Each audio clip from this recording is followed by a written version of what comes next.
Rami Khouri was the founding director of the Islam Affairs Institute for Public Policy and International Affairs at the American University of Beirut. He's now a senior fellow. He joins us live now from Doha in Qatar.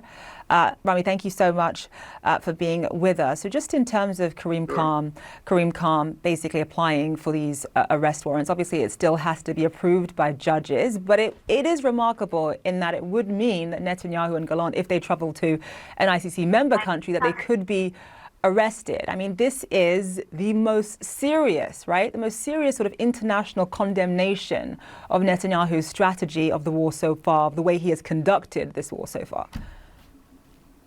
Yes, it is. I mean, the ICC getting a warrant is pretty serious stuff. It means that you've committed war crimes or crimes against humanity or something really awful, about the worst kind of crimes that there is in the world. It's not sure that he'll actually be arrested, because once the warrant is out, somebody has to arrest him and take him to trial. So this is something that we have to wait and see what to do. The United States is going to put intense pressure on the court to try to get them to reverse it or whatever they can do. But there's just no way to deny that what Israel has done in Gaza in the last 7.5 months is really a crime. It's a genocide and crime against humanity and whatever, war crime. They also indicted 3 Hamas leaders. So that's the right thing to do. If there are people who are acting in a way that's criminal and the court is supposed to stop them, well, no, that's what should happen. Yeah, and just in terms of Israel committing genocide in Gaza, obviously it is worth noting that that has not been officially determined by the ICJ just yet. But just in terms of one of the issues that Israel is raising about the ICC seeking arrest warrants, this idea that, listen, it's a democratic state, number one, and also this idea that there is a false equivalency. You can't lump them in to the same sort of bucket as you would Hamas. I mean, Israel is obviously a democratic state. Hamas is a terrorist organization. What do you make of that? Well, I think it's nonsense. This is the kind of propaganda that the Israelis use all the time. You know, Hitler was elected democratically, and other war criminals, who have done terrible things, were elected according to their systems. So no, being you can be in a democratic state and have criminal activities link your policies. That's very clear. This has been so obvious. I mean, these crimes have been committed live on TV and on social media every night.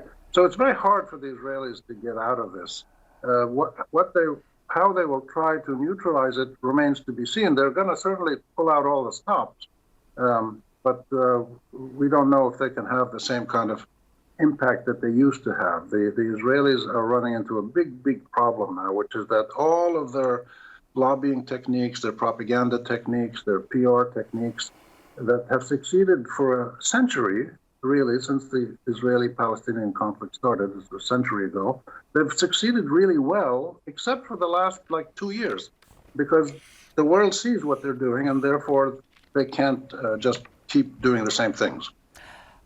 I do want to talk about what's happening in Iran. Obviously, we got the shocking news over the weekend that the president of Iran and the foreign minister were killed in a helicopter crash.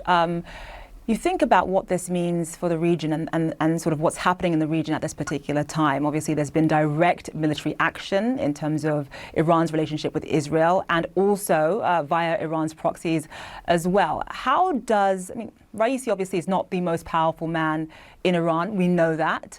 But how does his death affect Iran's posture in the region, would you say? Personally, I don't think it affects it very much. The Iran leadership is made up of various groups and various individuals. There's 3 or 4 major power centers in Iran. They all come under the supreme leader. But there is I wouldn't call it pluralism, but there is a kind of collective decision-making that happens after they present their different views. The judiciary, the revolutionary guards, the elected president, the government, the supreme leader. So the thing that Iran has which most other countries in the region don't have, is a very strong tradition of national identity, which is now, of course, under an Islamic identity since the revolution, but that's relatively recent. And they have set up a system that is quite powerful and is able to withstand all kinds of shocks, like the terribly amazing sanctions they've been put under, probably the worst sanctions any modern country has suffered.